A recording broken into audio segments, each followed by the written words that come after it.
Sa pinaka-namis kong pagkain mga kasarap ay ang kabote mga kasarap, no?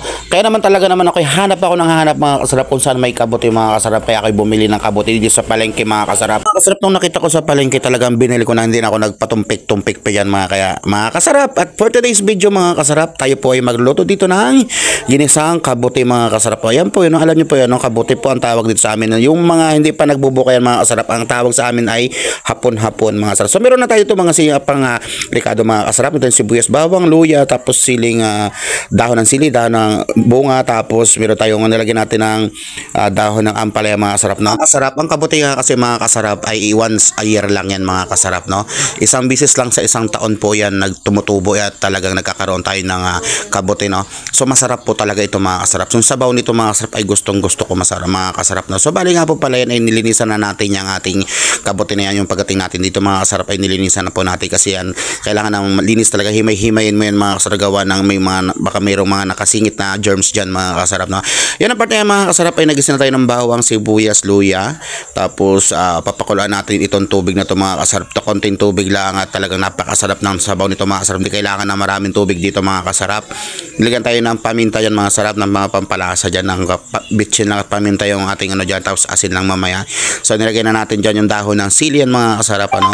Tapos yung siling green lang natin nilagay dyan mga kasarap. Mga kasarap, maiksing kwento lang mga kasarap. Kasi nung bata kami mga kasarap, doon sa amin mga kasarap, tuwing alas 3 pa lang na madaling araw mga kasarap, ay pumunta na kami sa bundok at nangunguha na kami ng aming, meron kasing tinatawag na patubuan yan sa bundok, no? Kinukuha. Meron din sa mga sagingan, pero yung kalimitan sa amin sa bundok, no? Doon sa tumutubo mismo sa may lupa.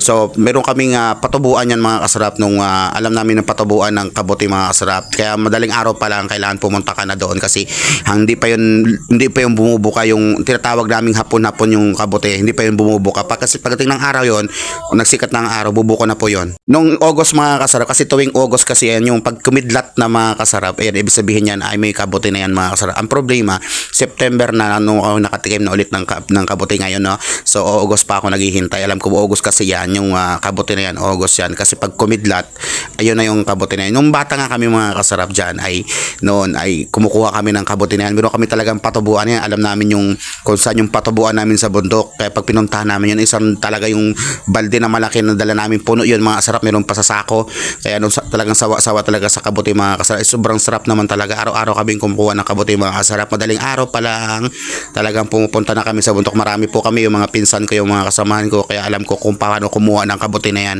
Ano nga po pala mga kasarap, ay pwede mong ihalo dito sa kabote mga kasarap, pritong isda, yung karne, may hipon, mga ganyan, pwede mo rin lagyan ng sutanghon yan mga kasarap, ay napakasarap talaga naman tong kabote na to mga kasarap. Alam niyo naman, di ba? Bata kami mga kasarap, talagang sawa-sawa talaga kami sa kabote, talagang araw-araw, tuwing madaling araw yan. Tapos minsan hapon, pinupuntahan pa namin ng hapon, mga bandang alas 3 o alas 4 ng hapon kasi mayroon pang tutubo. Alam namin na sa hapon ang tubo noon mga kasarap. Kaya naman ako papasalamat sa aking vlog at malapit na tong maluto mga kasarap. Ito na po ang ating luto na kabote, no? Nilagyan na lang natin ng dahon ng sili, dahon ng ampalayan mga kasarap, tapos luya, tapos yung siling grain mga kasarap. At yun lang mga kasarap aking vlog, and thanks for watching po.